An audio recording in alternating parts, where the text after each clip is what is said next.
Hi everyone, hope you're doing well, and yesterday, once again, the stock market bloodbath carried on. We were still bleeding through the small market caps, through the growth stocks.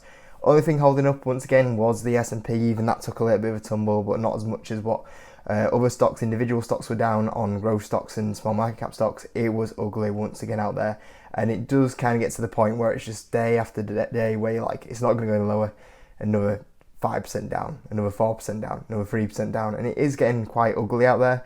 And it's one of those that you just kind of think, when is it going to stop dropping? You know, there's a lot of stocks out there that you start looking at and going, that's about the bottom for this one, and then it goes lower. And yeah, it's still happening right now. I mean, in the long term, obviously this should signal some really good buying opportunities for the longer term. When you think 2 years down the line, 3 years down the line, 5 years down the line, you know, these should be really good buying opportunities out here. But when you are in the peak of this, it is really ugly, and there's times where you start looking at it and questioning yourself, going, should I own this stock? Is there something wrong with this stock? Because you look at the share price thinking there must be something wrong if it's going down, but the stock market's not bothered. You know, there's some stocks here that are absolutely amazing, and they just keep going lower and lower. The likes of Gang has now put a new 52-week close down at $9.41. Once again, this is a stock that once again you just see going down for going the last kind of 1 month. Look at this.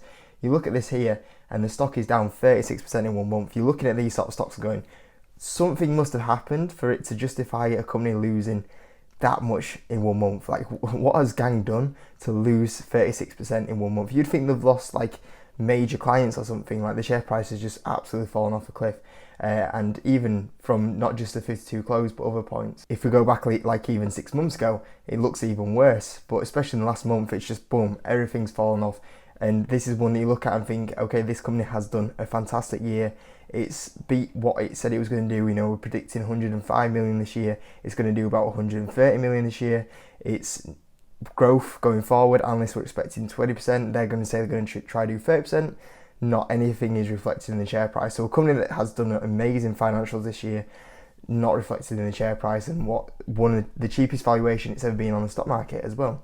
A stock like Hims, new 52-week close again with this one. So once again, $6.33, $6.55, put it in yesterday, down 3% once again. This stock was one that was predicting to do something like 200 million in revenue this year. I think they're going to do 260 million in revenue this year. So you talk about a company that has increased the revenue guidance by 30% this year. Do you think that means anything for the share price? No, it's down at 52-week close. Same again, you look at the share price, you know, this came into the year at $15, and it's half the value of what it is. And especially once again, we go in the last month, lost 20%. You see, looking at this one going, it's another stock that has done amazing, but financials, partnerships, fallen off a cliff. It just doesn't make sense. DraftKings is a stock that's done amazing financials this year. Once again, we were expecting about 900 million, I think it was, in revenue. This year we're going to be somewhere around, I think, the 1.3 billion or something. So a massive increase on the revenue side of it. Once again, do you think that reflects in the share price? No. What's happened in last month? Boom, 30% down. Any reason for it? Not really. Once again, you're looking at a stock that's done quite well this year, fallen off a cliff. I mean, Beyond Meat, probably a little bit different. I mean, the back end of the year hasn't been as good. But once again, this is another stock that's absolutely fallen off a cliff. I actually put in a decent day yesterday. Once again, this is one that's just absolutely fallen off a cliff. But hey, we broke the trend a little bit with Huye. We won't say too much about that one, but it's good to see. But just going on to Russell 2000, you know, only a few months ago, it looked like we could potentially break this range that we've been stuck in all year. We break the range, and look what happens. Boom, straight back into it, down 10%. And obviously we're down 10% on the Russell, which is a lot of the small market cap stocks, an index for them, and we're down 10%. But as always, you know, with individual stock picking, when indexes go down, if you have individual stocks, you're going to feel it a lot more than these indexes. So even though the Russell's down 10%, you will feel that some individual stocks you own, you'll probably have a few that are down, you know, 20%. So yeah, it's not good for the small market caps once again. And I was doing a Patreon live Q&A session yesterday on Patreon. So if you are a Patreon member, do go check that out. And Alex had asked this question, and it was a really good question, and it actually stuck with me for like the rest of the day. And I was thinking about this situation, and Alex basically went on to say that with a lot of individual stocks not doing well, basically, is it better to pick indexes? And it did really get me thinking about this situation. In my opinion, you know, you can always, if you pick the right individual stocks, you can always outperform the market. Obviously, at the moment, the problem is that you have this situation going on, which makes you question when a lot of your stocks are going down. And let's say we go to the S&P 500, you're looking at the S&P 500 going, look at this. The S&P 500 has had a fantastic year. Actually, that's just over the last 6 months. Let's go year to date. The S&P 500 is up 23%, and then you look at a lot of stocks that are small market cap stocks, and you're looking at them that are down and going, maybe I should have just bought the S&P 500. And when you do have this this stock market where you have stocks and your stocks are going down, and you're looking at these indexes, and you look at a lot of these indexes and you're going, but they keep going up, you do start questioning about it, whether you should have bought this investment. Or it's very typical, like you see another stock go up that you were looking at and you didn't buy it, but then it goes up and you go, oh, I should have bought it. You do start questioning yourself a little bit whether you made the right decision. And the big thing to say about this is that the S&P 500 is giving a false outlook on what is happening in the stock market right now. You look at the S&P 500, you think, oh, it's been a steady year where stocks are just slightly trended up. And for that, you would say, yes, but you would only have that if you have the likes of the big tech in there. If you have the big tech in there, those are the only stocks that have done basically well this year. If you have any other stocks this year, they probably haven't done that well. So even though the S&P looks like it's great, it's giving a false outlook. A lot of stocks at the moment are crashing. We are basically having a bit of a stock market crash going on here. A lot of investors right now are going through a situation where you're investing in stocks and them stocks losing 50% of the value. This is basically a stock market crash. It won't get recognised, one, because the indexes are doing well, but in that behind the indexes, there's a massive drop off going off right now. And like I said, the S&P 500 is giving a false outlook. The S&P 500 is getting propped up by only a few stocks. One of them in particular, Apple. So yesterday, even some of the indexes were down. The big ones were down, like the Dow, the S&P 500.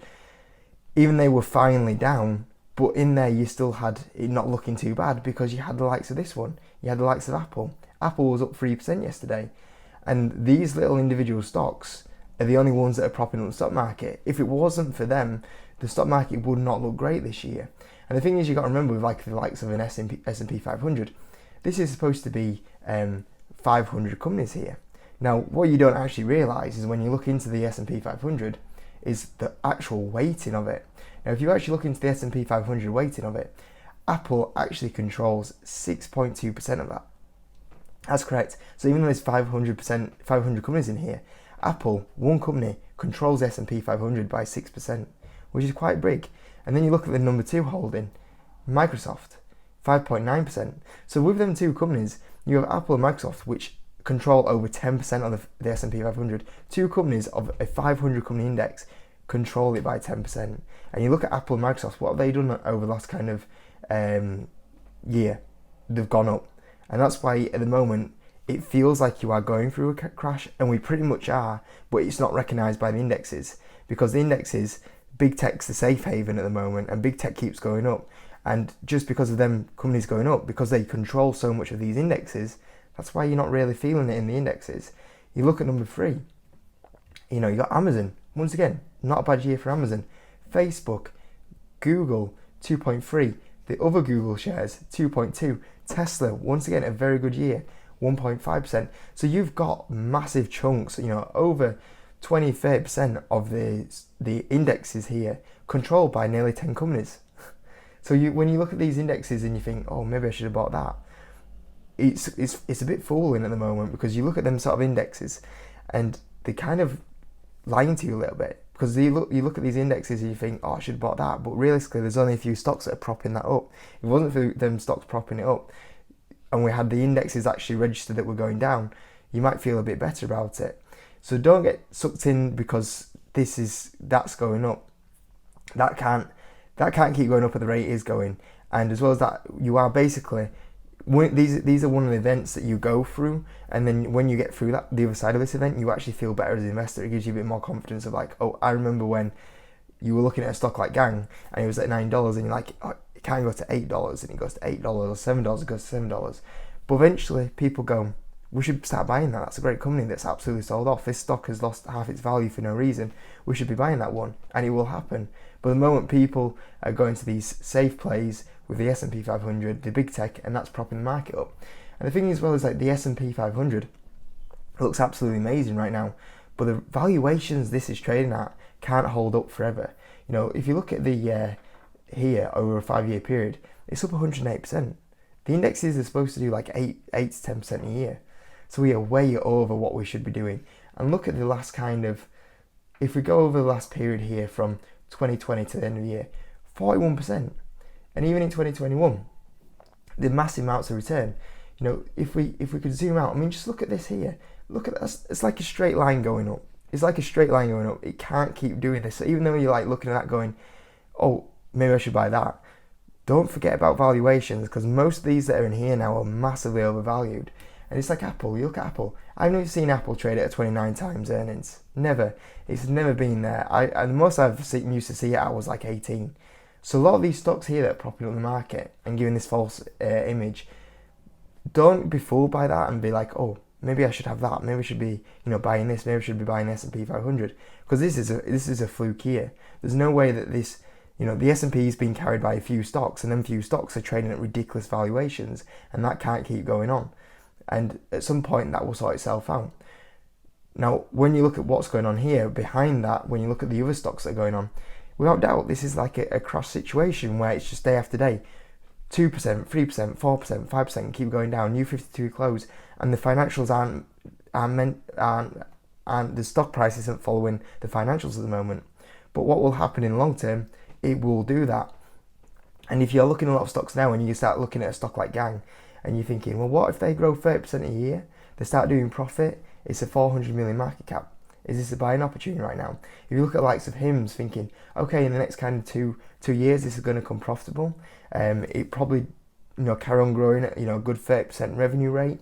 I'm buying it at 1.2 billion valuation. If you start running the numbers of what the revenue is going to be in the future, if you start running what the profit potentially could be, and you start weighing up, okay, I'm paying 1.2 billion for this, it's probably one of those that you look at and think it's probably worth a buy. So even though the indexes look like everything is going on well right now, don't get sucked into that. Don't get sucked into the false indexes of the S&P 500 with 500 companies in there that's only being propped up because 10 companies make up a big weighting of it. Don't get sucked into that. There's a lot going on behind the scenes here, and these stocks that keep going down, there might be more blood going forward, but it won't go on forever, because what you have right now is you have the indexes at absolutely ridiculous valuations, massive overvalued valuations, and that will catch up with them eventually. Everything does. And then you have other stocks that are down here and the financials are going like that. And at some point, these stock prices will start getting back into the correct place where they should be. And sometimes this happens in the short term, but the main thing is focusing on your company. And at the moment, if you're focusing on the companies of the big tech, a lot of them are ridiculous valuations. And if you look at the financials of a lot of these small caps, growth stocks are being sold off, they look very, very good. And that's what I'm going to say. So yeah, I thought I'd just talk about that one. It was something that stuck with me, and I thought it was a good video to talk about. Not kind of, panicking too much. Think about the long term, and don't get sucked into these indexes that make everything look like it's okay out there, and maybe I should be buying this. Focus on what are going to be the best buying opportunities in the longer term, and not in the next kind of week, 1 month. Look at what's going to be the best buying opportunities in 2, 3, 4, 5, 10 years.